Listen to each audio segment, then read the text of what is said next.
अस्सलाम वालेकुम friends, welcome back to Top Smarties drama serial Kaisi Teri खुदगर्जी। आने वाली किस्त में बहुत ही बड़े बड़े ट्विस्ट आने वाले हैं और ये किस्त बहुत ज़्यादा इंटरेस्टिंग भी होने वाली है।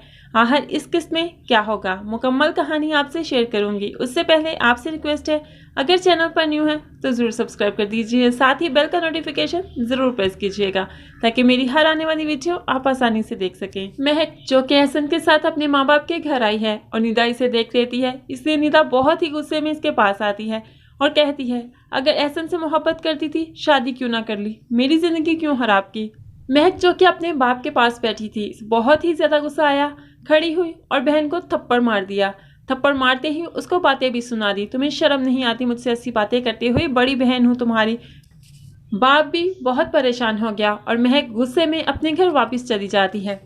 घर पहुंचती है तो यहाँ पर शमशेर भी उसे कह देता है, लेने गया था मैं तुम्हें और टाइम पर ही पहुंच गया था, लेकिन तब तक तुम एहसन के साथ बैठकर जा चुकी थी। अब इसकी नज़रों में ये शक देखकर महक से रहा ना गया और वो फौरन कह देती है, वो मेरा माजी था जिसे मैं मुकम्मल तौर पर भूल चुकी हूँ। एक शौहर ही अपनी बीवी के लिए महफूज सहारा होता है। पहले मुझे तुम्हारे साथ डर लगता था, खौफ आता था, लेकिन अब तुम्हारे साथ मैं खुद को महफूज समझती हूँ, इसलिए तुम इस तरह शक मत किया करो। तुम सिर्फ मेरे हो, मैं जानती हूँ। महक की बातें सुनकर शमशेर को बहुत खुशी हुई, बहुत तसल्ली मिली और कहने लगा, जब तुम इस तरह से कहती हो ना कि तुम सिर्फ मेरे हो तो मुझे बहुत अच्छी लगती हो। निदा भी अपने घर पहुंच जाती है। एहसन को इसकी हरकत का पता चल जाता है, इसलिए इसको सुना देता है, तुमसे इतनी जहालत की उम्मीद नहीं थी मुझे। लेकिन निदा भी इसकी बात नहीं सुनती और कहती है, कोई मेरा हक छीने ये मुझसे बर्दाश्त नहीं होगा, चाहे मुझे इसके लिए कितने भी थप्पड़ खाने पड़े, लेकिन हर दफ़ा मैं ऐसा ही करूँगी। ये कहकर वो जाने लगती है। तभी एहसन उसके बाजू से पकड़कर उसे सीधा करता है और कहता है, तुम्हें बता दूं कि जिस ऑफिस में महक जॉब करती है, मुझे भी उसी ऑफिस में जॉब मिल गई है, इसलिए वापसी पर वो फारिग थी तो मैंने उसे अपने साथ बिठाकर ले आया। इसमें क्या बुरा किया मैंने। अब निदा को और भी बातें बनाने का मौका मिल जाएगा और कहेगी, पूरी दुनिया में वही ऑफिस रह गया था जहां पर तुम दोनों को इकट्ठी जॉब मिलनी थी, मुझे बेवकूफ़ बना रहे हो आप लोग। इनके कमरे से लड़ाई की आवाज़ जब बाहर जाएगी, सास तो बहुत ज़्यादा खुश हो जाएगी कि आखिरकार इन दोनों में लड़ाई तो पड़ ही गई, इनका रिश्ता ज़्यादा देर चलने वाला नहीं। दूसरी तरफ हम देखेंगे, बहुत ज़्यादा बारिश है, बहुत ही ज़्यादा बारिश हो रही है, लाइट चली गई है। ऐसे में महक अपने कमरे में अकेली लेटी हुई डर जाती है।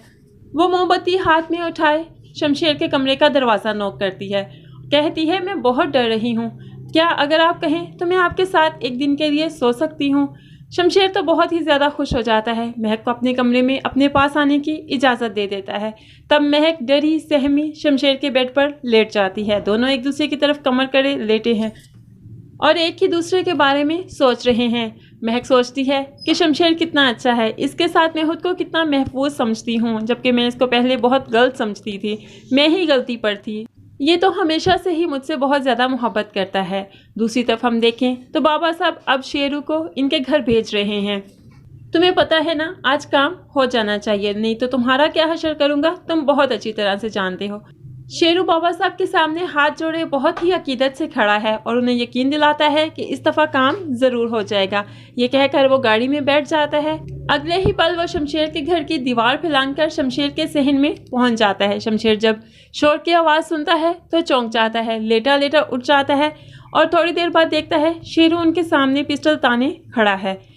शमशेर अपने बाबा साहब की इस गेम को समझ गए कि आप फिर महक को मरवाने की कोशिश करेंगे, इसलिए शमशेर महक के सामने आकर खड़ा हो जाता है और शेरू से कहता है, सबसे पहले तुम्हें मुझे रास्ते से हटाना होगा, फिर महक तक पहुंच पाओगे।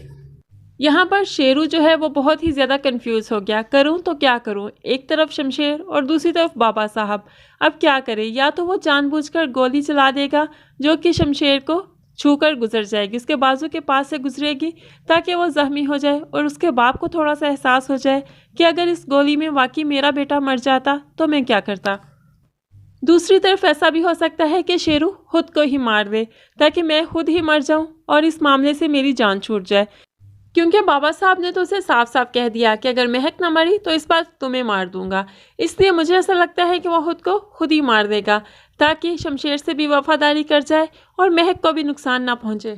फ्रेंड्स, आप इस बारे में क्या कहते हैं ज़रूर कमेंट्स में बताइएगा। वीडियो अच्छी लगी लाइक और शेयर ज़रूर कर दीजिएगा। अल्लाह हाफिज़।